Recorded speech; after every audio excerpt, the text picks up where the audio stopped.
ഞാൻ ആലോചിക്കുകയാണ്, വയലാർ മരിച്ച കാലത്ത് ജനിച്ചിട്ടില്ലാത്ത മനുഷ്യരാണ് ഇപ്പോൾ വയലാറിലേക്ക് പോകൊണ്ടിരിക്കുന്നത്.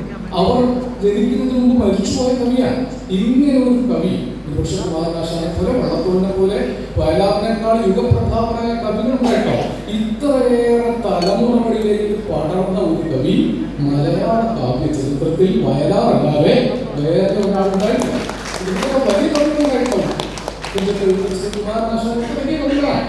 അവരൊന്നും മോശം കവികളാണെന്നല്ല, ഇത്രയേറെ തലമുറകളിലേക്ക് പടർന്ന ഒരു കവി അറിയുക. അദ്ദേഹത്തിന് ഓരോ വരിയും ജീവിത രേഖയാണ്. ഓരോരോ ജീവിത സന്ദർഭത്തിൽ എന്തൊക്കെയാണോ വയലാർ എഴുതി വെച്ചത് അതൊക്കെ വീണ്ടും നമുക്ക് എടുത്ത് ഓരോ സന്ദർഭത്തിലും ഊർജ്ജമായിട്ട് ഉപയോഗിക്കാം. നമ്മുടെ ഋതുക്കൾ ഇല്ലാതാകുമ്പോൾ, നമ്മുടെ നദികൾ ഇല്ലാതാകുമ്പോൾ, നമ്മുടെ പുഴകൾ പറ്റിപ്പോകുമ്പോൾ, കായലുകൾ ഇല്ലാതാകുമ്പോൾ, ശുദ്ധജല തടാകങ്ങൾ ഇല്ലാതാകുമ്പോൾ, ഈ പെരിയാറെ എന്ന് ചേച്ചി പാടിയ കവിതയിൽ തന്നെ പർവ്വതനിരയുടെ പനിനീരെ കുടിലും കൊണ്ടു തുറങ്ങി നടക്കുന്ന മലയാളി പെണ്ണാണെന്ന് മലയാളി പെണ്ണുങ്ങളോട് പെരിയാറിനെ ഉപമിച്ചുകൊണ്ട് അതിന്റെ പാരിസ്ഥിതിക നാശം തൊട്ട് സംസ്കാര ചരിത്രം വരെ അല്ലെ ഒരു ഒറ്റ പാട്ടിൽ ഒരു എഴുതി വെച്ചിരിക്കുകയാണ്. മലകൾ, പുഴകൾ, പൂവനങ്ങൾ, ഭൂമിക്ക് കിട്ടിയ സ്ത്രീധനങ്ങൾ, സന്ധ്യകൾ, മന്ദാരച്ചാമരം വീശുന്ന ചന്ദന ശീതള മണപ്പുറങ്ങൾ. എനിക്കൊരു സംശയം ഉണ്ടായിരുന്നു, അത് അടുത്ത ദിവസമാണ് തീർത്ത് കിട്ടിയത്.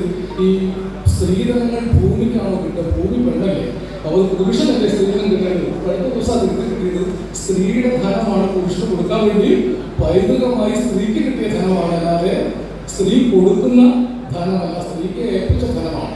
അങ്ങനെയുള്ള ഒരു കേരളമാണ്.